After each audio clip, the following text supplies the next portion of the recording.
Et en plus, quand Chelsea arrive, un des meilleurs clubs au monde, qui a un effectif vraiment extraordinaire avec des joueurs de talent. Jouer avec le 26 de John Terry à Chelsea, c'est chaud. Hein. Ouais, c'est chaud. Je dis salut John, tout ça, je parle pas bien anglais, je viens juste de signer à Chelsea. Il commence un peu à s'énerver, tu vois. Je dis, ah, t'es qui toi, t'es qui toi? Tu sais que t'es mis dans une belle hein. Si je vois qu'il n'y a pas de respect, c'est là que je peux pas montrer une autre facette de moi. Pour un défenseur, jouer dans le football italien, c'est le top. Vous n'avez pas compris, je crois. J'ai mon premier enfant qui va naître. Avec tout le respect que j'ai pour vous, il ne faut pas jouer avec moi. À la fin, les gens me prenaient pour un Napolitain et un Noir. Imagine-toi. Salut tout le monde, nouvel épisode de Call Interview avec Kalidou Koulibaly et ce sera que la partie 1 parce qu'il y avait tellement à dire qu'on est obligé de tout garder et du coup de le faire en 2 épisodes. Je vous demande comme d'habitude de vous abonner pour attirer des grands noms comme Kalidou aujourd'hui. C'est parti, je compte sur vous. Et Kalidou, à nous, comment tu vas mon ami? Ça va bien, merci et toi. Ça va très bien. Non, Et on va pas c'est la mentir aux star, gens. c'est pas une star, moi. Oh, ça y est, on va pas commencer à faire le modeste. T'es une star. Et tu sais quoi, t'es une star parce que j'ai promis aux gens que plus on avait d'abonnés, plus on allait avoir de grands noms. Aujourd'hui, on a un grand nom, on a un grand nom de première ligue. Comment ça va? Tout se passe bien en Angleterre? Ouais, ça va, nickel. Bien arrivé, on commence à se faire à la ville londonienne. C'était un grand changement pour moi, mais très, très content. D'accord.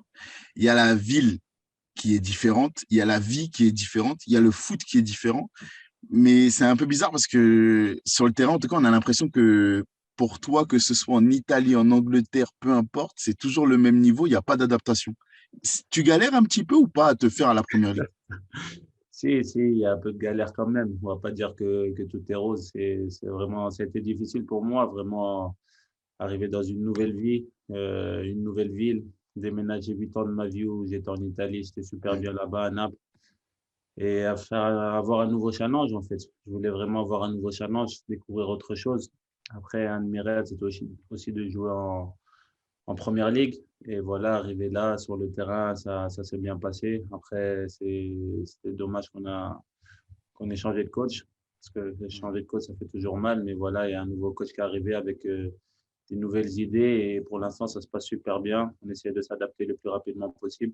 Il essaie de nous ramener cette patte anglaise, tu vois, que moi, j'avais pas. Et voilà, on essaie. En plus, c'est un coach qui vient d'arriver dans un gros club. Il veut aussi démontrer de grandes choses. Je pense que c'est un peu comme moi. Je viens d'arriver dans un grand club et je veux montrer que j'ai le niveau, que j'ai beaucoup de choses à prouver. Donc voilà, ça se passe bien pour le moment, on va dire. Quand on est recruté par un coach, comme tu l'as été, et qui s'en va aussitôt dans la saison, comment on se sent? Il y a une crainte, il y a une appréhension par rapport à la suite ou pas? C'est vrai, c'est difficile quand un coach arrive et il veut absolument, qu'il t'a appelé, qui a fait tout pour te faire arriver et qu'après quelques matchs, le club décide de s'en séparer. C'est difficile, mais voilà, c'était les choix du club. Je Hmm. pense que c'est des choses qui sont au-dessus de nous joueurs. C'est des choses qu'on ne peut pas contrôler. Mais après, voilà, je savais qu'en ayant un nouveau coach, les cartes allaient être redistribuées. Je sais que ça allait être très difficile. Mais voilà, pour moi, je me suis adapté, j'ai pris mon temps. Je sais que fallait être patient à ce moment-là parce que les gens se demandaient pourquoi je ne jouais pas, pourquoi il se passait des choses, j'étais sur le banc, pourquoi il n'y avait pas de cette confiance en moi.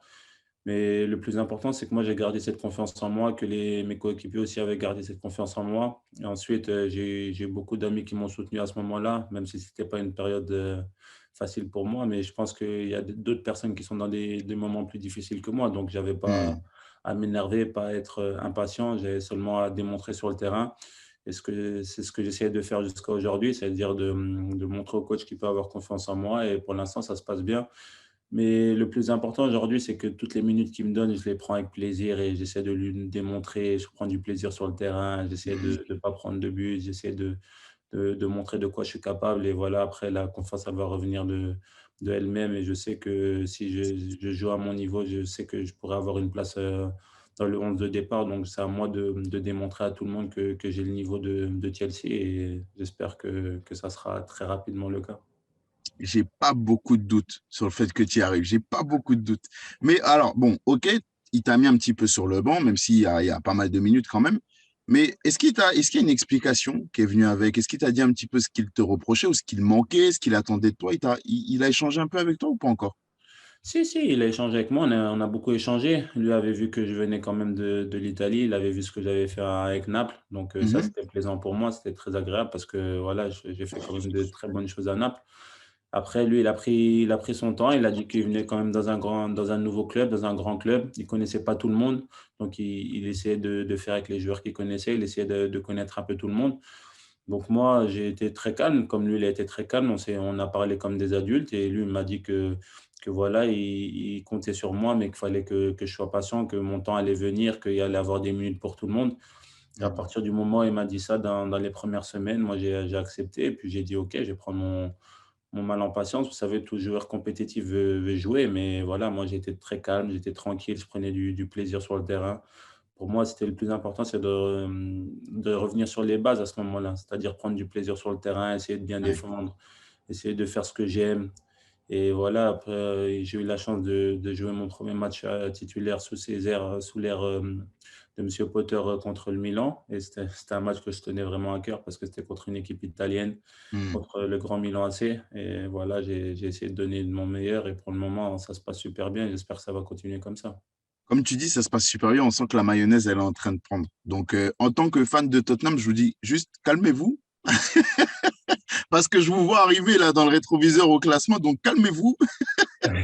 Laissez-nous un On peu sur verra. le podium tranquillement, s'il vous plaît. S'il Je vous suis fan plaît. de Tottenham, mais la chance que j'ai eue, c'est que j'ai marqué mon premier but contre Tottenham. Et je Ouais, pense que c'est tu vrai. as dû le voir aussi. Donc, Je l'ai vu, je l'ai très bien vu. D'ailleurs, il est pas mal ce but. Il est pas mal ah, du tout. mais on sait que C'est Tottenham, c'est une grande équipe aussi, tu vois. Il y a vraiment. Ce qui est bien en première ligue, c'est ça, c'est qu'il y a énormément de grandes ouais, équipes. Tu peux gagner ouais, et perdre contre tout le monde. c'est vrai. Et c'est ça, c'est ce qui m'attire, tu vois. Et on voit qu'il y a eu des équipes qui ont pris de l'avance. Et nous, on essaie de reprendre notre retard, tu vois, parce on a perdu quand même des matchs un peu bêtes au début de saison, où on n'a Hmm. pas été vraiment à notre niveau, donc c'était un peu difficile. Et voilà, on essaie de rattraper ce retard et voilà, on essaie de vous rattraper. Ah bah, calmez-vous, je confirme. Calmez-vous. Mais c'est vrai, cela dit, on a même senti une vraie démonstration de force, que ce soit à l'aller ou au retour contre le Milan. On sent que la machine, elle est en train de se mettre en place et que ça va être compliqué quand même. Pour les adversaires, ça va être compliqué. Tu m'as dit que c'était un rêve de jouer en première ligue. Ça explique un petit peu le choix de Chelsea aussi, même si c'est un grand club et il n'y a pas tellement besoin d'explications pour expliquer pourquoi on est venu à Chelsea, mais il y a eu quand même pas mal de rumeurs te concernant depuis pas mal d'années sur on t'a envoyé partout, on t'a envoyé au PSG plein de fois, on t'a envoyé au Real Madrid, à Barcelone, à Manchester United, City. Déjà d'une, euh, est-ce que toi tu y as prêté attention? Est-ce que ça a été des discussions qui avaient été amorcées vraiment sérieusement ou est-ce que c'était juste des rumeurs? Et quand on a tout ça de club qui est intéressé par nous, comment on décide d'aller à Chelsea? Comment il s'est fait le choix? C'est vrai, toutes ces années, toutes ces dernières années, j'ai eu vraiment beaucoup de clubs qui m'ont sollicité, qui voulaient absolument travailler avec moi. Ouais. Mais après, il y avait quand même l'amour de Naples. À Naples, quand même, j'ai grandi, j'ai eu mes enfants là-bas. Je suis passé de jeune homme à adulte, on va dire.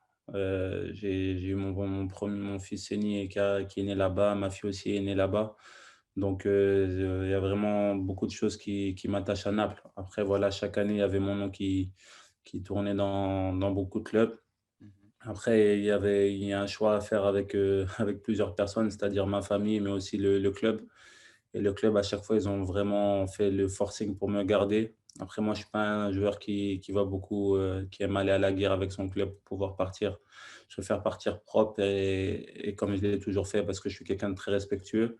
Mhm. C'est vrai qu'il y a eu des offres alléchantes qui me sont passées sous le nez, mais le plus important, c'était que moi, je sois performant sur le terrain. Je pensais vraiment qu'au terrain et je pensais qu'à Naples, voilà, j'étais épanoui aussi.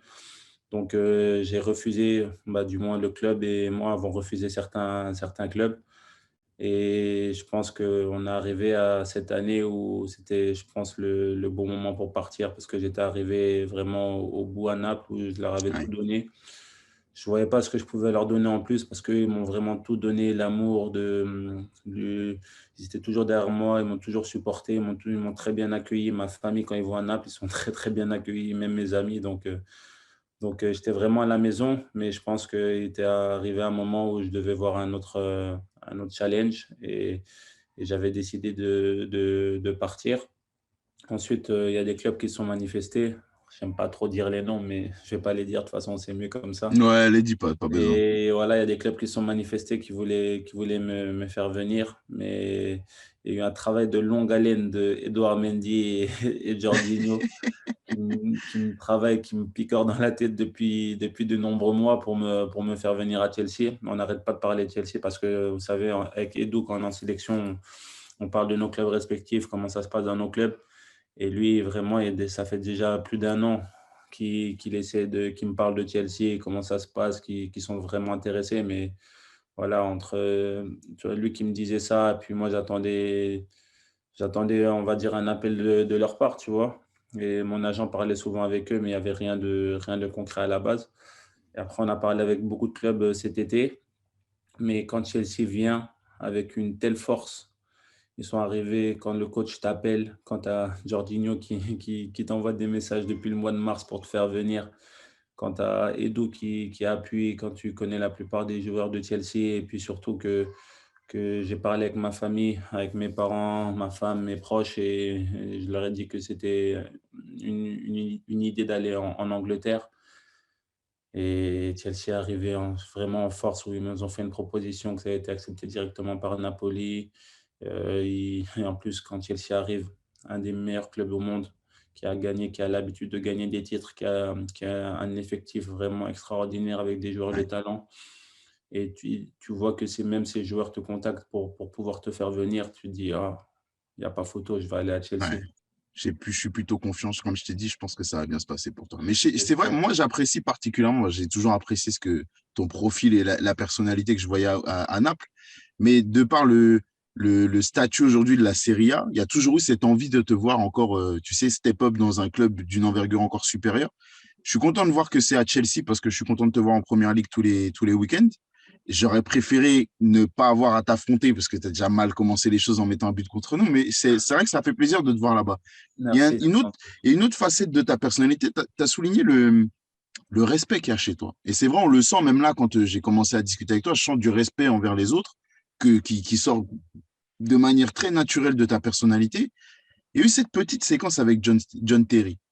Aujourd'hui, dans le foot, on parle beaucoup d'individualisme. On parle de personnes un peu égocentriques avec un ego démesuré. Toi, tu arrives. Alors, beaucoup de gens ont douté de la sincérité de la scène parce que ça faisait un peu mise en scène. Mais il y a cette envie de demander l'autorisation à une légende d'un club si on peut prendre son maillot. C'est rare aujourd'hui, ça se voit pas tous les week-ends. Ça. Comment était venue cette idée-là? Non, je te dis la vérité. En fait, ça s'est fait d'une minute à l'autre. Et j'étais avec des amis, et j'étais avec la personne qui s'occupe aussi de moi par rapport à mes réseaux sociaux, par rapport un peu à tout, qui s'occupe un peu de tout ce qui gère, qui est Twitter, Instagram, tout ça, parce que à ce niveau-là, tu as besoin de quelqu'un parce que tu ne peux pas être tout le temps sur les réseaux sociaux. Bien sûr. Et j'étais avec un ami et cette personne-là. Et cette personne-là, en fait, elle travaille aussi avec Gianfranco Zola. C'est un grand attaquant de Chelsea qui a joué aussi à Naples. En fait, de Mhm. Naples, on est trois joueurs à être venus qui ont fait le transfert entre Naples et Chelsea. Et Zola, Jorginho et moi qui est le troisième. Et la chance aussi que j'ai, c'est que Gianfranco Zola, on a le même avocat. Donc, on a le même avocat en Italie qui s'occupe de nos affaires, nos finances et un peu nos affaires personnelles en Italie. Et en parlant avec Gianfranco, parce qu'il venait de me dire merci comment ça, me dire félicitations, pardon, pour avoir signé à Chelsea.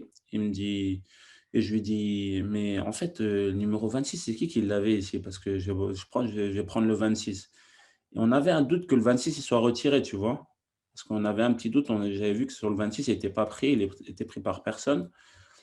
Et lui m'a dit, je pense que depuis John Terry, il n'y a personne qui l'a pris. Et la personne qui s'occupe de mes sociaux, elle m'a dit, ouais, c'est vrai, depuis John Terry, il n'y a personne qui l'a pris, donc j'ai peur qu'il soit retiré le numéro. Donc je dis, ah, s'il est retiré, je vais choisir un autre numéro. Mais on a demandé aux gens de Chelsea si vraiment il était retiré. Ils m'ont dit non, il n'était pas retiré, mais depuis que John Terry l'a puni, ben, il était libre, tu vois. Il n'y a personne qui osait le mettre, je pense. Mhm. J'ai dit, ben, et Gianfranco Zola, il me dit, ben, tu sais quoi, j'ai le numéro à John Terry, je te l'envoie tout de suite, appelle-le, demande-lui s'il y a moyen que tu prennes le 26, parce que vu que tu vas absolument jouer avec tout ça. Je dis, vas-y, un peu timide, tu vois. Je dis, bon, ça va être chaud, tu vois, mais vas-y, je vais lui demander quand même, et on verra. Et après, il m'envoie le numéro, donc moi, je l'appelle une fois. Et je te jure, barre de rire, véridique. En plus, il y a le gars qui a filmé et je ne savais pas qu'il filmait, tu vois. Il était à côté avec le téléphone, mais j'ai cru qu'il enregistrait seulement les voix, tu vois. Et en fait, il filmait. Et véridique, je l'appelle et je dis, en plus, je ne parlais pas bien anglais, tu vois. Je dis, salut John, tout ça, je ne parle pas bien anglais. C'est Kalidou Koulibaly. Je viens juste de signer à Chelsea. Et il commence un peu à s'énerver, tu vois. Il dit, ouais, t'es qui, toi, t'es qui, toi? Arrête de te moquer de moi, tout ça, c'est pas Kalidou, tout ça. Je dis, je te jure, je t'assure, c'est moi, tout ça, c'est Kalidou. Il me dit, non, non, non, vas-y, je te rappelle dans 5 minutes. Il me raccroche et il rappelle le gars avec qui je suis, le team manager de Chelsea, tu vois. Il dit, ouais, j'ai reçu un appel de Kalidou Koulibaly, tout ça. On m'a dit qu'il voulait me parler, tout ça, mais je sais pas si c'est lui, tout ça. J'ai dit, ouais, effectivement, je suis avec lui, tout ça. C'est vraiment lui, réponds-lui quand il te rappelle, tu vois. Et je te jure, des barres de rire. Et je me suis dit, ça me rappelle la scène quand j'ai signé à Naples, tu vois. Parce qu'à Naples, j'ai fait la même scène avec Benitez. Je l'ai raccroché Ouais. deux fois au nez. Je pensais pas que c'était lui, tu vois. Et je le rappelle, tu vois, je dis, écoute, John, tout ça, par respect pour toi, tout ça, j'ai vu que le numéro 26 n'était pas pris, tout ça. Et comme tu as vu dans la vidéo, tu vois, je dis, ouais, je voulais jouer avec le numéro 26, donc dis-moi si c'est possible que je le prenne.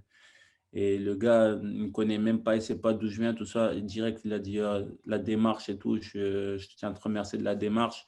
Et vas-y, il n'y a pas de problème, tu peux jouer avec le 26 et tout. Mais je me suis dit, j'ai raccroché et je me suis dit, ouais, ok, je vais demander le 26. Mais mon gars, tu sais que tu t'es mis dans une belle hein, parce que jouer avec le 26 de John Terry à Chelsea, c'est chaud. Hein. Ouais, c'est chaud. Et il Ah faut ouais, c'est chaud. sur le terrain. C'est chaud, c'est chaud. Mais comme je te dis, franchement, ouais, je sens ce respect-là. Alors, c'était encore il y a plusieurs anecdotes dans l'interview qu'on va voir ensemble parce qu'il y a des points importants de ta carrière et de ta personnalité dont je veux discuter avec toi. Mais c'est cet aspect de ta personnalité, il me marque. Et quand j'ai préparé l'interview, ça m'a beaucoup marqué. Ouais, c'est On- important pour moi. Tu vois, le respect, c'est la base de tout. Je pense que si tu as du respect pour tout le monde, après, tu peux arriver là où tu veux. Et moi, j'ai toujours été respectueux envers tout le monde, mais surtout, c'est mes parents qui me l'ont inculqué, tu vois. Mes parents, ils ont toujours été respectueux, toujours respecté mes parents, toujours respecté les plus aînés, parce que c'est avec eux avec qui j'ai grandi, c'est eux qui m'ont forgé et fait la personne que je suis. Et pour moi, le respect, c'est la base. Avec n'importe qui, tu peux être n'importe qui. Pour moi, j'ai du respect. Et après, si le respect il est mutuel, moi, je commence à m'ouvrir. Mais si je vois qu'il n'y a pas de respect, c'est là que je commence à montrer une autre facette de moi. Eh ben, on va essayer de te respecter aujourd'hui alors. Bon, Khalidou, dans ces interviews, tu le sais bien, j'aime bien parler du passé. J'aime bien parler du passé parce que j'aime bien qu'on comprenne tous comment vous êtes arrivé où vous en êtes aujourd'hui, comment vous avez été forgé un petit peu. Il y a du coup toute cette progression, bah, tout le monde le sait, elle t'amène à Naples. Mm. Déjà, est-ce qu'il y a d'autres propositions à l'époque? Est-ce il y a d'autres écuries qui sont intéressées pour te faire venir? Parce que nous, Français, bon, à Naples, évidemment, il y a le fameux Diego voilà, qui a mis Naples sur la carte du foot à nos yeux, mais à part Diego Maradona, il y a pas, on n'a pas de référence. Donc, comment toi, tu reçois l'appel de Naples qui te dit qu'il faut venir là-bas? En fait, à cette époque-là, il y a des clubs anglais qui veulent se mêler à la course, mais il n'y a rien de concret, tu vois.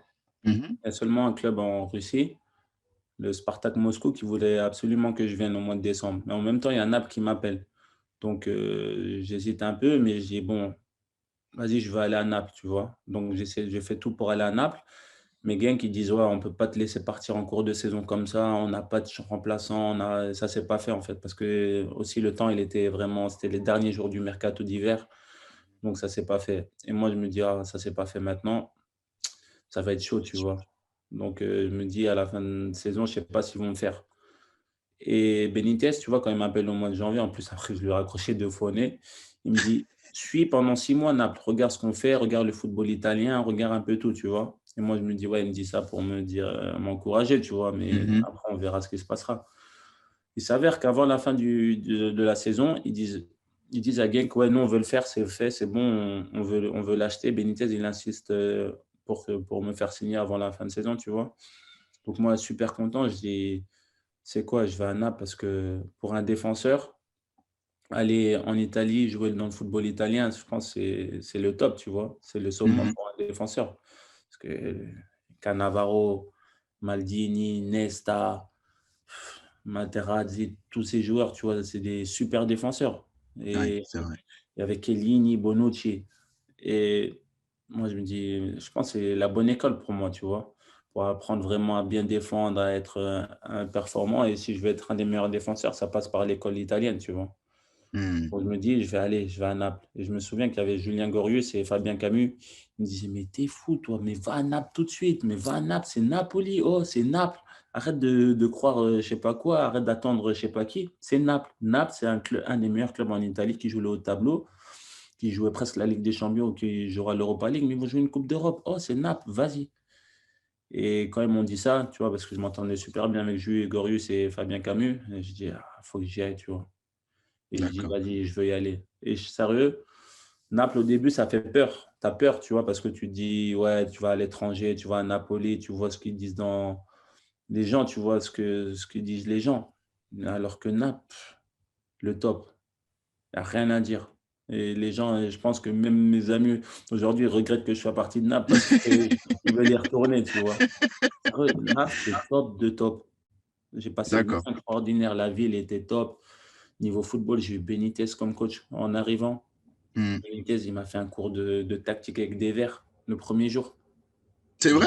Je te jure, le premier jour avant que je signe, où je pense, je crois, je venais juste de signer, il me dit, ouais, on va manger ensemble, tu vois. Il me fait un cours de tactique, il me dit, ouais, comment tu te positionnes, comme ci, comme ça, si le ballon il est là, tu fais comment, ton corps, comment. Il m'a dit, ton corps, comment tu le positionnes. Waouh. Et moi, jusqu'à ce jour-là, je dis, mais mon corps, je le positionne comme ça. Il m'a dit, mais t'es sérieux, t'es sur les talons là. Oh, de trois quarts, toujours de trois quarts. Et j'ai eu mes premiers, sérieux, mes premiers 2 3 mois où j'avais du mal à me mettre de trois quarts, tu vois, j'étais toujours sur les talons. Il me dit, hey, là, tu défends bien parce que tu es fort physiquement, parce que tu vois, t'es fort physiquement. Mais si un jour, tu as un gars qui est aussi fort que toi, tu vas te faire avoir. Donc, commence à changer les habitudes. Oh, il me faisait des trucs personnels, il me changeait mes appuis, tout ça. C'était extraordinaire, tu vois. Et tu vois qu'un gars, en fait, tu te dis Benitez, le gars, il a gagné la Ligue des Champions avec Liverpool. Mhm. Il entraîne les meilleurs. Il a fait venir Higuaín. Il a fait venir Calderon. Il a fait venir Albiol. Des gars comme Mertens, Jorginho, tu vois. Il les a fait venir Goulam. Euh, Tu dis, C'est vrai. il s'occupe de C'est moi, vrai. tu vois. Et là, je Ouais. me dis, ah, je suis arrivé au bon endroit, tu vois. Et après, ça s'est super bien passé. Mais Il change ta carrière. Parce que tu m'as parlé quand même de plusieurs coachs là qui sont importants et il y en a d'autres qui vont arriver qui sont importants. Mais il change ta carrière. Il l'a fait basculer vraiment dans le top niveau, Rafael Benitez. ouais, Sarri m'a fait faire le saut du haut niveau, en fait. Je suis Ouais. passé de. En fait, Naples, on va dire Metz, c'était ma formation. Ligue 2, tout ça. Là, j'ai commencé à savoir c'est quoi le professionnalisme, c'est quoi s'occuper de soi, de son corps, être important, être professionnel. C'est quoi être professionnel, en Mhm. fait. Ça, j'ai Mhm. compris. Je suis arrivé en Belgique, à Genk, où là, j'étais dans un niveau intermédiaire. J'étais professionnel, mais je commençais à connaître c'est quoi l'Europa League, la Coupe d'Europe, jouer tous les 3 jours, tu vois, jouer le haut tableau, avoir la pression du haut tableau, la pression des supporters, gagner Ouais. absolument des matchs, jouer genre, je me souviens, jouer Dynamo Kiev. Genre, Dynamo Kiev, pour nous, Genk, c'était un truc de fou de les jouer. Et quand on a gagné contre eux, pour moi, c'est comme si j'avais gagné une finale. Et on se rentre dans le vestiaire et tout ça. Tu vois, c'est normal, ça. On a joué Dynamo Kiev, on a gagné, mais il faut passer le prochain tour, tu vois. Ça arrivait, tu vois, là, tu connais le monde professionnel, être compétitif, vouloir envie de gagner, tu vois, vouloir envie Mhm. de gagner des trophées. C'est là-bas, j'ai gagné mon deuxième trophée. Bah, mon premier trophée, c'était la Gambardella avec Metz. Mais après, mon premier gros trophée en tant que professionnel, c'est là-bas, la coupe de Belgique que j'ai gagnée. Tu vois, commence à connaître des trucs. Et le haut niveau, je l'ai connu, c'est grâce à Benitez, tu vois. Et encore Ouais. aujourd'hui, on se parle, c'est grâce à lui que je suis arrivé à Naples. Et c'est grâce à lui que j'ai connu le haut niveau, tu vois. Et encore aujourd'hui, quand j'ai signé à Chelsea, le premier message que j'ai envoyé, c'était à lui. Encore merci pour m'avoir donné la chance d'arriver au haut niveau. Et regarde, aujourd'hui, j'ai réussi à arriver à Chelsea. Et c'est en partie grâce à toi et tous les coachs que j'ai eu avant, tu vois. Tout à l'heure, quand on a commencé l'interview, on a commencé à parler du fait que Thomas Tuchel, il t'a fait venir à Chelsea et qu'il est parti vite. Pour Rafael Benitez, il y a plus de temps avant son départ. Mais Un du an. coup, comme tu me dis, c'est quand même un coach hyper important pour toi qui t'apprend les gammes dans le très haut niveau. Quand il s'en va, comment tu le vis, toi? Bien et mal. Bien parce qu'il partait, tu vois, il partait parce qu'il allait au Real Madrid. Il allait entraîner le Real Madrid. Et tu vois, je me suis dit, ouah, le coach, il me voulait ici, il va entraîner le Real Madrid, soit performant, peut-être il y a des Hmm. autres clubs qui, tu vois, c'est un coach vraiment qui connaît vraiment le haut niveau. C'est-à-dire, il y a peut-être des autres clubs qui peuvent te vouloir, peut-être lui là-bas ou autre chose, tu vois. Donc, comment ça. Mais mal parce que y a un nouveau coach qui arrive, qui est Sarri, Hmm. et il arrive, sérieux, je pense que j'étais un fantôme au début. Un fantôme, mais il comptait pas sur moi. Et moi, je me dis, tu comptes pas sur moi, je suis d'accord, tu vois. Donc, laissez-moi partir. Laissez-moi aller quelque part où quelqu'un me voudra. Et le président, il me dit, écoute, ramène-moi 10 millions et tu peux partir. Parce qu'il m'avait acheté 7, il fait une plus-value de 3, il se dit, tranquille, tu vois. Ouais. Donc, je mets mon agent au travail, tu vois. Je lui dis, ouais, vas-y, trouve-moi un club parce que je vois qu'ils ne comptent pas sur moi. Ils essaient d'acheter des nouveaux joueurs, tout ça. Et vas-y, je pense que ça ne va pas aller, tu vois. Vraiment, même si de tout mon cœur et tout ça, j'ai envie de m'entraîner, montrer, prouver. Parce que moi, je n'aime pas, tu vois, genre baisser les bras directement. Donc, j'ai envie de montrer. Mais je vois que je m'entraîne, mais ça ne sert à rien parce qu'on ne me donne pas la valeur que j'ai, tu vois. Et donc, je lui dis, ouais, trouve-moi un autre club. Et au début, et même, tu vois, après ma première année, que j'ai joué quand même 6 mois, j'ai beaucoup joué. Et les 6 derniers mois où Benitez m'a pas fait beaucoup jouer, tu vois, pour les supporters, pour un peu tout le monde, j'étais pas le joueur qui méritait de jouer à Naples, tu vois. Donc, ils se sont dit, ouais, de toute façon, il peut s'en aller, personne ne veut de lui ici, tu vois. Alors, j'étais tranquille, j'ai dit, vas-y, je vais aller quelque part où quelqu'un me veut. On ramène des offres, mais ils refusent tout. Et moi, je dis, mais vous comptez pas sur moi, mais vous refusez toutes les offres. Je dis, il faut savoir ce que vous voulez, tu vois. Parce que moi, j'ai entre deux chaises, entre guillemets. En fait, je sais pas s'ils me voulaient pas vraiment ou s'ils voulaient attendre de voir ma réaction, de ce que j'allais faire. Ouais. À la fin, ils refusent toutes les offres. Ils refusent tout. Je crois qu'il y a même des offres de 18 millions à l'époque là. Ah ouais. Je te jure, il y a des offres je me souviens, 17 ou 18 millions, un club d'Angleterre. Et ils refusent. Et je dis, mais qu'est-ce qu'ils font? J'ai dit, ah, ben, je vais rester là, mais ça va être chaud. Et c'est là que je commence à aller au Sénégal. J'ai décidé d'aller jouer pour le Sénégal, tu vois. Et parce que Aliou Cissé m'a appelé depuis déjà le mois de juin, tu vois. Il m'a dit, ouais, viens au mois de juin, viens au mois de juin. Et moi, je lui ai donné la parole que je venais au mois de septembre, tu vois. Ouais. Donc, je lui ai donné la parole et je suis venu au mois de septembre. Et c'est vrai, malgré que je jouais aucun match avec Naples, j'ai dû Mhm. jouer un match avant la sélection. Il me dit, viens, tout ça, c'est bon, tu es sélectionné. Et j'arrive en sélection, je joue titulaire et je fais 2 bons matchs, tu vois, en sélection. Pour mes premières sélections, j'étais super content. Je commence à connaître tout le monde. Et c'est vrai, je suis arrivé là, j'étais à la famille, tu vois, à la maison. Tu connais la tanière, Sénégal, on mange tous de la même manière, on a les mêmes habitudes, mêmes trucs. J'étais à la maison. Et ça m'a donné une bouffée d'oxygène, tu vois. Un truc, waouh. Je me suis dit, je respirais. Ensuite, je rentre en club et tu vois, il y a encore un match, je ne joue pas. Et je pense qu'on joue en Europa League. Et on joue en Europa League, je ne sais plus contre qui. Je sais plus contre qui. Et il dit, je fais souffler les titulaires et je mets ceux qui ne jouaient pas beaucoup. Ok. Donc, ceux qui ne jouaient pas beaucoup, il y avait moi, il y avait Goulam, Jorginho, Mertens. Je me souviens parce qu'on était assis l'un à côté de l'autre sur le banc, toi, tous les week-ends. Et on rigolait ensemble. Moi, Jorginho, c'était mon pote. Goulam, Mertens, c'est tous mes gars. Et on gagne 5-0 sur le match-là, tu vois. On gagne 5-0 en Europa League. Je dis, ouais, c'est bon, on a fait notre taf. Maintenant, retour sur le banc, tu vois. Le week-end d'après, il met le titulaire. 3 jours après, on joue contre la Lazio, on gagne encore 5-0. Je dis, oh, il y a quelque chose à faire là. Je fais des matchs, je commence à jouer, tout ça, il y a quelque chose à faire, tu vois. Et la bouffée d'oxygène que j'ai pris en équipe nationale, ça m'a permis Ouais. de reprendre confiance en moi, de reprendre un peu tout ce que j'avais perdu avec les instabilités, avec le coach qui avait changé. Tu vois, moi, je sais pas, j'ai l'impression que c'est l'histoire de ma vie. Tu vois, au début, quand je change de coach, j'ai un peu de mal. Mais j'essaie de m'adapter le plus rapidement possible. Et après, voilà, et depuis, il a eu beaucoup confiance en moi, Sarri. Et après, c'était parti, quoi. Était, la course était lancée. Et bon, j'ai pas besoin de dire qu'il est particulier parce que je pense que tout le monde l'a saisi, que ce soit à Naples ou à Chelsea encore plus, il est particulier. Mais on en a vu des particuliers. On a vu Marcelo Bielsa, on a vu Pep Guardiola qui est particulier à sa manière, on a vu José Mourinho. Il y en a plein des particuliers. Mais lui, comment il te traite quand il n'a pas ce besoin de toi? Parce qu'il y a une anecdote sur laquelle on va revenir plus tard où c'est l'inverse. Mais quand il sent qu'il n'a pas besoin de toi ou qu'il ne te. En tout cas, au premier abord, il décide de ne pas te mettre dans l'équipe et il te dit même que, bref, apparemment, tu peux presque partir. Comment il te traite après? Il te considère? Il te met en marge du groupe? Il te calcule pas? Non, non, par contre, par rapport à ça, non, tu vois, j'étais toujours dans le groupe, je m'entraînais avec l'équipe. Et D'accord. pas. Après, il avait des assistants qui étaient super bien, qui faisaient le bon travail, tu vois, par rapport aux joueurs qui ne jouaient pas. Parce que moi, je ne jouais pas beaucoup, mais il y avait d'autres joueurs aussi qui ne jouaient pas beaucoup, tu vois. Et malgré ça, tu vois, les assistants, ils s'occupaient super bien de nous, ils nous donnaient un peu de confiance, ils essayaient tu vois, de nous tenir concernés, tu vois. Ouais.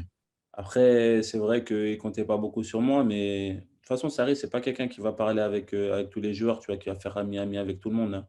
C'est Ouais. quelqu'un, lui, il voit que le terrain, il n'a que le terrain. Le terrain D'accord. et rien d'autre. Après, en dehors du terrain, faire ami-ami avec un joueur ou je sais pas quoi, c'est pas son fort. Ouais. Mais Ouais. par contre, sur le terrain, c'est un prof. C'est un maître des écoles. Le gars, il calcule tout. C'est grâce à lui que je vois le football et les matchs de foot d'une autre manière. Tu vois? Je les Ça veut vois dire plus quoi d'une en autre tant que manière? Comment il t'apprend à voir le foot, justement? bah, justement, par rapport à tactiquement, c'était tellement tactique que je te jure, même à la maison, je pensais à comment je devais bouger, comment mettre mon corps, Waouh. comment, Ok. genre sur un long ballon, comment faire. Tu vois, c'était tellement la tactique en zone, mais vraiment poussée. C'est un truc que moi, j'avais jamais connu, tu vois. Hmm. Et c'est là, j'ai dit, ah ouais, l'Italie, c'est ça en fait. C'est ça la tactique. 11 contre 0. Tu demandes à tous les joueurs, s'ils font 11 contre 0, s'ils vont être contents, ils vont dire non, c'est nul, 11 contre 0. Avec lui, tu arrivais à. Je kiffais les 11 contre 0. J'arrivais à Donc, quand kiffer tu dis 11 contre 0, que les gens comprennent bien, c'est vous avez une équipe alignée, il n'y a une personne en équipe face. alignée, il n'y a personne en face de nous. On devait faire des passes pour arriver devant le but et marquer. Tu demandes à tout joueur de football, il fait ça, il va dire ouais, c'est nul, 11 contre 0, tu vois. Ou il n'y en a pas beaucoup qui vont. Tu vois, je pense qu'il y a au moins allez, 70% qui ne vont pas kiffer. Ouais. Mais je te jure, il nous a fait kiffer le 11 contre 0. C'est-à-dire le rythme des passes, on mettait des passes fortes, du rythme, tout ça, tac, on savait où jouer. Le ballon, il ne s'arrêtait jamais, personne ne faisait de touche. C'était incroyable. Tu Wow. vois, même là, je te jure, on en rigolait parce que lui, il faisait, tu vois, il faisait des sons. Il disait, oh, oh, oh, le son du ballon, c'est top. J'adore, j'adore. Je sais que vous allez marquer, je ne regarde même pas le but. Il faisait des trucs comme ça. Waouh. Et tu Waouh. dis, oh, ouais. Et nous, on rigolait sur le terrain. Mais je te jure, on kiffait. Là, le ballon, pam, pam, pam, tac, tac. Même, tu vois, je voyais d'une autre manière. Et après, je regardais les matchs de foot plus en tant que supporter, tu vois. Je les voyais en tant que vraiment gars qui est professionnel. Football, c'est mon métier. Ouais. Regardez, ouais, Ouais, je qu'est-ce que vois. j'aurais fait à la place de ce défenseur-là? Pourquoi il a bougé comme si? Moi, j'aurais bougé comme ça. Ah, j'aurais fait la même erreur que lui. Regarde bien alors pour. Tu vois, je regardais les matchs comme ça. Ouais. Et moi, même quand je regardais des matchs, quand je regardais des matchs avec mes frères et tout, il dit, je suis ennuyant. Parce que des fois, je vois l'action partir, je dis, oh, ils vont marquer. Tac, but. Parce que tu vois le truc, tu vois le décalage est Ouais. fait, tu vois les trucs, tu vois, où on se dit, ah, où j'ai pas d'émotion, tu vois. Ils sont là, Ouais. tout ça, il y a un but, ils sont là, waouh, oh, le but qu'il a mis. Ouais, c'est normal, j'ai vu avant, tu vois. J'ai pas d'émotion, des trucs comme ça. Alors que je regarde plus les matchs en tant que fan, tu vois. Je regarde les matchs. Ouais. Ouais, je kiffe par contre quand il y a une action de ouf, tout ça, je vois, c'est magnifique et tout. Mais je les regarde. En fait, je regarde plus que l'action, le gars qui marque, je regarde le défenseur, comment il a défendu. T'es devenu Tu un vois? vrai pro, un vrai professionnel qui Ouais, analyse, quoi. c'est mon métier maintenant. Ouais, C'est je ça, vois, c'est que c'est devenu je mon vois. métier. Et plus Mais l'âge, du coup, c'est là. alors, tu disais Benitez, il a été important. C'est vrai, il a été très important. Mais Sarri, il te fait franchir des paliers à une vitesse dingue, alors. Ouais, Benitez, il m'a fait arriver au niveau. Après, Sarri, il est arrivé, il m'a fait passer des paliers. Il m'a dit qu'est-ce que je devais améliorer, qu'est-ce que je devais pas Ouais, améliorer. Les assistants, super, regardaient les vidéos. On faisait des vidéos après tous les matchs, on regardait nos erreurs et devant tout le monde. C'est-à-dire, tu regardais les erreurs de l'équipe que l'équipe avait fait. C'est-à-dire, quand c'était ta faute, c'était pas pointé du doigt, entre guillemets, mais il disait, regarde, là, tu aurais pu faire ça mieux. Et moi, je suis un gars, entre guillemets, très susceptible. Donc, tu vois, moi, il disait ça, j'avais pas de problème devant tout le monde, tu vois. Je disais, oh, demain, quand il y a une autre vidéo de la même manière, il va pas dire mon nom. C'est-à-dire, il faut que je fasse un vrai match pour. Il a rien à dire. Il ouais, aura rien à dire demain, genre sur moi. Et moi, c'était ça mon défi tous les week-ends, tu vois. C'était d'accord. qu'ils disent pas mon nom. Mais il le disait tous les jours. Tout le temps. Tout le temps, il disait mon nom. Et moi, je me disais, wesh, mais le gars, il se fout de moi, tu vois. En fait, il savait comment me titiller. Ouais, Il savait comment aller chercher encore plus haut, tu vois, parce que j'arrivais, des fois, je faisais des bons matchs. Il disait, hey, hier, tu étais nul.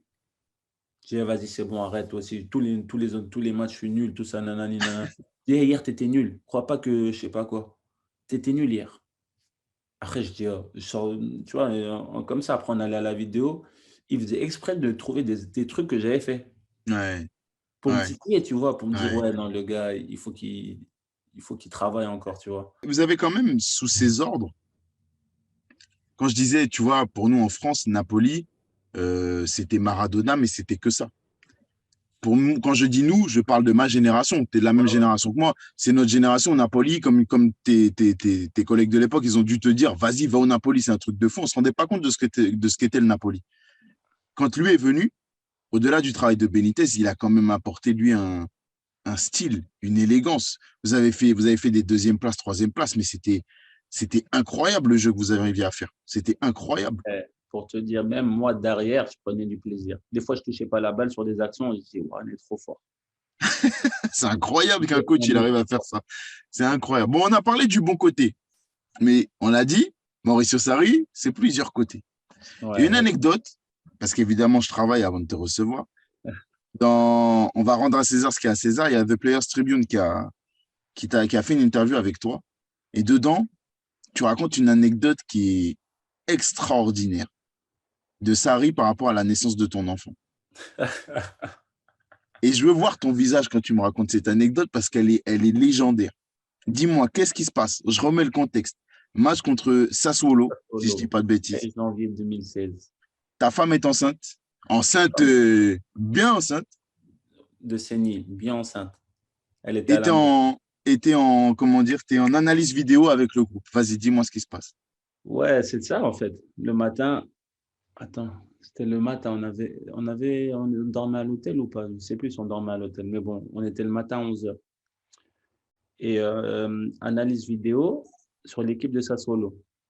Donc, on regarde Sassuolo. Mon téléphone, il vibre, il vibre, il vibre. Je dis, oh, c'est qui m'appelle, tout ça, vous allez me faire tuer, tout ça. Je mets le téléphone en mode silencieux, je ne regarde pas. Il vibre, il vibre. Je sens que c'est ma femme, tu vois. Je dis, ah, c'est sûr, c'est ma femme. Mais bon, vas-y, je vais lui répondre. Je finis la vidéo, je vais lui répondre, tu vois. Et la vidéo, elle finit. Alors, je finis la vidéo. Je regarde. Ouais, chérie, viens vite à l'hôpital, tout ça. Nanani, j'ai perdu les os, je vais accoucher, viens vite. Moi, je me dis, vas-y, c'est bon. Je vais aller voir le coach, je vais lui dire. Je ne vais pas partir comme un voleur. Je vais aller voir le coach, je vais lui dire. Et je vais aller à l'hôpital. J'appelle le team manager. Je lui dis, ouais, ma femme, elle va accoucher, tout ça. Je dis à Goulam, parce que j'étais à Goulam, tu vois. Je dis à Goulam, ouais, ma femme, elle va accoucher, il faut que j'aille. Il me dit, vas-y, prends ma voiture, tout ça, ma voiture, elle est là, prends ma voiture et va à l'hôpital. Je dis, attends, je vais dire au coach, tu vois. Donc, j'appelle le team manager. Le team manager, je lui dis, ouais, vas-y, je dois aller à l'hôpital, ma femme, elle va bientôt accoucher. Il me dit, viens, il faut qu'on demande au coach. Je dis, comment ça, je demande au coach? Ma femme, elle va coucher, je dois demander au coach. Après, il me dit, hey, viens demander au coach. Je vais dans le bureau du coach, je m'assois. Je ne m'assois même pas, je reste debout. Je dis, coach, il y a ma femme, elle est à l'hôpital, elle va accoucher de mon fils, tout ça. Faut absolument que j'aille à l'hôpital, tout ça. Vas-y, je dois y aller. Non, non. J'ai quoi? Il me dit, non, non, non, tu vas pas. Je dis, comment ça, j'y vais pas? Il me dit, non, tu vas pas. Va demander au directeur sportif si tu peux aller, tout ça. Là, tu as tué mes plans. Maintenant, tu devais jouer ce soir, comment je fais, moi? Je dis, bah, il y a des autres sur le banc, coach. Je dis, les autres, ils peuvent jouer, ne vous inquiétez pas, il y a moyen, tu vois. Il me dit, non, le directeur sportif, il rentre, on est nous trois. Il me dit, ah, tu peux pas y aller, tout ça. J'ai dit, hey, vous n'avez pas compris, je crois. J'ai mon premier enfant qui va naître, là, maintenant, avec tout le respect que j'ai pour vous, je suis tranquille et tout, il ne faut pas jouer avec moi. Là, il y a mon enfant, il va naître. Donc là, j'y vais, je m'en fous. Vous n'allez plus me voir là, vous n'allez pas me voir. Il me dit, non, ok, vas-y, bon, ok, vas-y, tu y vas, mais tu reviens ce soir. Je dis, comment ça, je reviens ce soir? Attends que mon enfant il soit né, après, je vous dis s'il y a moyen que je reviens ce soir, tout ça. Après, il refuse, je crois, on a une demi-heure, j'ai parlé avec lui. Je parle une demi-heure, il me dit, ah, tu vois, il bougonnait comme ça, oh, non, mon équipe, tout ça, comment je vais faire? On joue contre ça solo, ils sont chiants à jouer, eux, il n'y a que lui qui peut les arrêter. Arrête de me saucer, arrête de me dire, il n'y a que moi qui peux. Il y a des autres joueurs, ils peuvent, t'inquiète pas, on va y aller. Et moi, j'y vais. Il me dit, ouais, tu reviens ce soir, tout ça. J'ai dit, ok, on verra. Je vais avec le team manager à l'hôpital. Tac, j'arrive avec ma femme, elle me dit, ah, t'as été long. Je dis, bah, le coach, tout ça, je lui explique. Elle rigolait, tu vois, avant de faire l'accouchement. Donc, j'arrive, tout ça, et après, on va directement. J'arrive en bas, on va directement en salle d'accouchement. Mon fils est né, tout ça, tout bien, bonne santé, super content. Heureux, tu vois, j'étais sur un nuage. Je reçois un appel du coach, du team manager, je pense, à 4 heures. Il était 16 heures. Mon fils, je crois, il est né vers 13h30, comme ça. À 16 heures, j'étais dans la chambre avec ma femme. Et je reçois un appel. Ouais, le coach il a dit à 18 heures, il faut que tu sois à l'hôtel pour faire la réunion d'avant-match. Je dis, mais mon fils, il vient de naître. De toute façon, je vais pas jouer. Il me dit, non, non, il a dit que tu viens, tout ça, tu vas jouer. Je dis, mais je vais jouer, vous êtes sérieux là, alors que mon fils, il vient de naître, tout ça, le jour de la naissance de mon fils. J'ai dit, vas-y, ok. Après, je demande à ma femme, je dis, écoute, ça te dérange si j'y vais parce que j'ai pas envie d'y aller. Elle m'a dit, vas-y, c'est bon, va. De toute façon, tu vas rester ici, tu vas rien faire, tu vas regarder le match, autant que tu ailles jouer. Donc, moi, je reviens, tout ça, tout content avec les photos de mon fils, tout ça. Tac. J'arrive et tout. On arrive et tout le monde me dit félicitations. On va en réunion d'avant-match. On arrive, tout ça, il donne l'équipe, il me met sur le banc. Je lui dis, mais je dis, il y a Goulam à côté de moi. Je dis, mais il est sérieux, lui? Il est là, il me dit, viens, vite, fais tout vite, tout ça. Il me met sur le banc. Je dis, mais lui et moi, on va s'embrouiller aujourd'hui. Lui et moi, on va s'embrouiller. Avant le match, je m'en fous, on va s'embrouiller, tout ça. Et Fouzi dit, non, tranquille, calme-toi, t'inquiète, tout ça, dis rien, va sur le banc, kiffe ta journée. De toute façon, tu as trop d'émotions là pour jouer. Il peut se passer n'importe quoi, joue pas, tout ça. J'ai ok, vas-y. Et je vais sur le banc et tu vois, genre, je passe le match, je dis non, je te jure, ça montait sur le banc. À la fin du match, je vais le voir, je vais lui dire ses 4 vérités, tout ça. Il est fou, lui, ou quoi. Et à la fin, il me fait rentrer, je pense, les 15 dernières minutes, je crois. Parce qu'on était en train de se faire dominer et je pense, je sais plus, il me fait rentrer à la fin, tu vois. On a gagné le match, tout ça. On arrive, je te jure, après, je me suis assis dans les vestiaires, je rigolais tout seul. Je dis, mais vraiment, je sais pas, je suis tombé, mais lui, il est fou, là. Alors, pour être fou, vraiment, il est fou. Il est là, il voulait pas que j'aille à la naissance de mon fils. Il me fait revenir rapidement pour me mettre sur le banc d'arrière. J'ai dit, heureusement que je suis vraiment, vraiment, j'ai du respect, que je suis gentil, parce que sinon, là, vraiment, ça pouvait exploser. Et je te jure, quand je le raconte aux gens, les gens ne me croient pas, mais je vous jure, ça s'est passé comme ça. C'est incroyable. C'est incroyable. Mais est-ce qu'au moins, vous en avez rediscuté? Est-ce qu'il t'a expliqué pourquoi il t'a pas fait jouer? Non? Je te jure, j'en ai pas, ni moi ni lui, on en a reparlé. C'est incroyable. Juste quand je suis rentré, il m'a dit, t'en es sûr, ça va? J'ai dit, ouais, ça va. Il m'a dit, t'en es sûr que ça va? J'ai dit, oui, ça va, pourquoi? Il me dit, ok, vas-y, rentre. C'est mort. Ah, j'étais mort. Je dis à lui, En vrai, il t'a poussé. En vrai, il voulait te faire péter un plomb. C'est pas possible. C'était un test. sérieux, Pas je sais pas possible. ce qu'il voulait, mais il a vu quand même que j'aimais beaucoup le football. Et ma femme, elle a compris aussi que j'aimais beaucoup le football. Mais bon, après, le soir, je suis reparti du match et tout ça. Je suis allé directement à l'hôpital. J'ai dormi là-bas avec mon fils. Ça, c'était trop bien. Ouais. Bon, félicitations à retardement. Mais félicitations. Le plus important, Merci. c'est que le petit aille bien. Bon, c'était important pour moi que tu racontes cette anecdote parce que jusqu'ici, je l'avais jamais vue. Je t'avais jamais vu la raconter. Et j'ai lu l'histoire et je me suis dit, ouais, c'est impossible que ce soit vrai cette histoire. C'est sûr. C'est forcément un truc romancé, mais non, c'est vrai, c'est incroyable. C'est incroyable. Bon, on en a parlé avec le sourire, mais je pense que sur le coup, tu as dû péter un plomb. Mais bref. L'Italie, c'est L'Italie, c'est incroyable parce que c'est devenu ta maison pendant 8 ans, comme tu as dit. C'était un truc de fou, mais tu as vécu des choses. Tu es un peu devenu une des figures emblématiques de la lutte contre le racisme là-bas. Ouais. Il y a eu, avant toi, il y a eu Dani Alves avec le coup de la banane. Il y a eu Samuel Eto'o et toutes ses réactions multiples devant les caméras parce que il a aussi vécu, il a subi du racisme. Ces dernières années, t'en as fait partie un peu comme Raheem Sterling quand il était à Manchester City contre Chelsea notamment.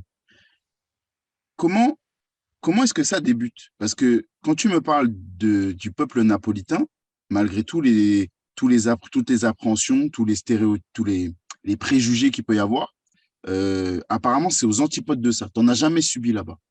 Non, là-bas, jamais. Alors, alors comment ça se met en place? Comment tu sens? Parce que moi, qui suis jeune homme noir comme toi, on est de la même génération, on a 30 ans tous les deux, j'ai jamais, euh, j'ai jamais subi ça de manière aussi directe, tu vois. Comment ça se passe la première fois que tu subis du racisme? C'est dur, tu vois.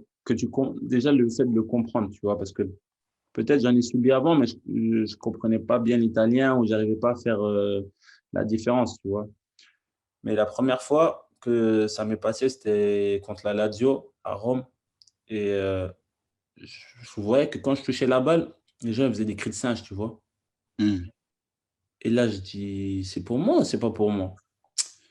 Et vu qu'avec Sarri, on touchait beaucoup le ballon, les défenseurs, je donne la balle à Albiol, rien. On me redonne la balle, ouh. Je dis, oh. Et je rêve où ils me font des ouh, tu vois.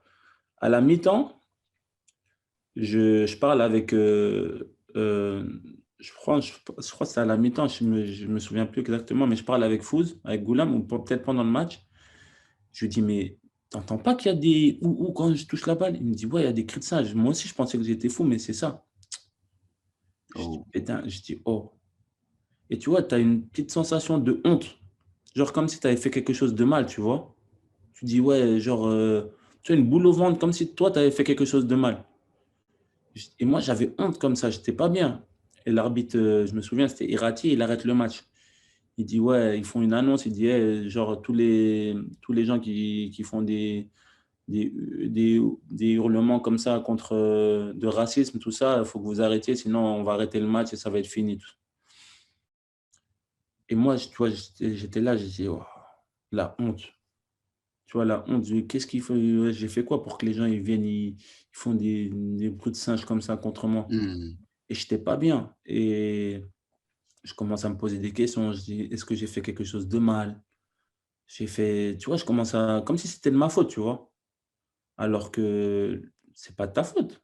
Non. Tu vois, t'es noir, tranquille, t'es une personne normale, respectueuse, t'as jamais rien fait de mal à personne. Et les gens, ils viennent, ils te font des bruits de singe comme ça. Mais c'est eux les idiots, c'est pas toi l'idiot. Toi, tu as rien fait. Tu vois, tu as une sensation tu es coupable de quelque chose. Mais en fait, à la fin, tu es une victime. Mhm. Tu es une victime et tu vois, moi, je dis, aujourd'hui, je sais pas comment je devais réagir à l'époque, tu vois, mais je dis, mais moi, je suis fier aujourd'hui. Et ce qui est bien, c'est que Naples, ils m'ont soutenu énormément parce que, entre guillemets, les Napolitains aussi, ils subissent beaucoup de discrimination et beaucoup de racisme. Parce que, faisant partie d'une ville du Sud, quand tu vas dans le Nord, les Napolitains, ils sont vus comme des paysans, comme tu vois, des moins que rien, tu vois. Et les gens, ils ne les respectent pas. Et dans la Hmm. plupart des stades, des fois, les gens, il y avait beaucoup de discrimination contre les Napolitains. D'accord. Ça veut dire qu'à Naples, ils avaient, tu vois, tu es tellement bien accueilli, les gens s'occupent bien de toi. Je me suis dit, mais les gens ils disent l'Italie, c'est raciste, mais c'est pas raciste du tout, tu vois, parce que j'étais à Naples. Mais quand tu Mhm. vas dans le nord, que tu vois les gens, comment ils sont contre les Napolitains ou comment ils sont contre toi, joueurs de couleur, tu te dis, mais c'est quoi ça? Et on est dans les années C'est 1600 incroyable. ou dans l'esclavagisme ou quoi? Ouais. J'ai dit: «C'est fini ça. Maintenant vous payez vos billets pour venir nous voir, hein. Tu payes ton billet pour venir me voir jouer mon gars. Même tu viens voir ton équipe jouer, moi aussi je joue contre ton équipe. Donc tu payes ton billet pour venir me voir, non?» Et là, vous faites des bruits de singe, des bruits comme ça, tu vois? Et quand j'ai vu la mobilisation de tous les Napolitains, le match d'après, où ils avaient tous une photo avec ma tête, là, j'ai dit: «Oh», dans mon cœur, ça m'a fait chaud au cœur. J'étais trop content. J'ai Mhm. dit: «Tout ça pour moi». J'étais même un peu gêné, tu vois? J'ai dit: «Tout ça pour moi». À partir du moment-là, j'ai eu un déclic. J'ai dit: «Il y a une lutte à faire contre le racisme et tout et je veux qu'en Italie, quand les gens ils parlent de racisme, ils parlent de moi et que moi je vais prôner, tu vois? Je vais être contre cette lutte, tu vois? Contre les discriminations, toutes les discriminations». Parce que c'est bien que moi je suis joueur de couleur et que je fais cette lutte contre le racisme, de couleur, mais il y a aussi le racisme contre, les gens, tu vois, les gens qui viennent d'un certain endroit, comme les Napolitains. Les Mhm. Napolitains vont dans le nord, ils: «Ouais, paysan», c'est-à-dire moi j'étais napolitain. À la fin, les gens me prenaient pour un napolitain et un noir. Imagine-toi. J'étais Jackpot. doublement discriminé des fois. Mais, Le pauvre. sérieux, je me suis dit: «Ah, la lutte, elle va être, hard, mais moi je vais toujours, faire tout pour Ouais. qu'on soit respecté». Et après, j'ai parlé beaucoup avec des personnes, tu vois, comme Samuel Eto'o, j'ai eu la chance de parler avec lui. On en a parlé par rapport à ça en Italie. J'ai parlé avec beaucoup, beaucoup de gens. Mais ce qui est bien aussi, c'est que même les gens, tu vois, les gens, les caucasiens, tu vois, ils étaient là, ils étaient même gênés pour moi. Et moi, je Ouais. dis: «Ah, ça, c'est vraiment des gars, c'est des frères», tu vois. Ouais. Et c'est des vrais frères et cette lutte-là, je l'aurai toujours, tu vois. Et après, ça s'est repassé même quand j'ai joué un match contre l'Inter, je me souviens. Mhm. J'ai même pété un plomb, j'ai pris un carton rouge parce que j'ai applaudi l'arbitre, parce que je lui disais: «Regarde, écoute, écoute». Il faisait genre, comme si de rien. J'ai pété un câble, mais j'ai dit: «Tu vois, c'est dommage parce que j'ai donné une mauvaise image en prenant ce carton rouge». Mais je me suis dit: «Comment faire pour se faire écouter?» Tu vois? Maintenant, pour se faire entendre, tu dois faire des trucs de ouf ou Ouais. les gens, ils doivent comprendre. Et tu vois, par rapport à ça, l'Italie, c'est un peu avancé où ils font des campagnes contre la discrimination, tout ça. Mais moi, j'ai toujours dit, pour lutter contre le racisme, c'est pas en faisant des campagnes ou je sais pas quoi, c'est l'éducation, c'est les enfants. Parce que Mhm. les gens, ils ont été éduqués comme ça. Tu ne deviens pas du jour au lendemain, t'aimes pas les noirs ou t'aimes pas les gens qui sont comme ci ou comme ça, qui sont différents. C'est pas du jour au lendemain. Ça, c'est Non. les gens qui t'ont dit: «Ah, le noir, c'est pas bien». C'est-à-dire, ça Ouais. part de l'éducation, ça part de l'école. Faut qu'à l'école, faut qu'on dise: «Les gens, ils sont tous différents, mais ils sont tous égaux».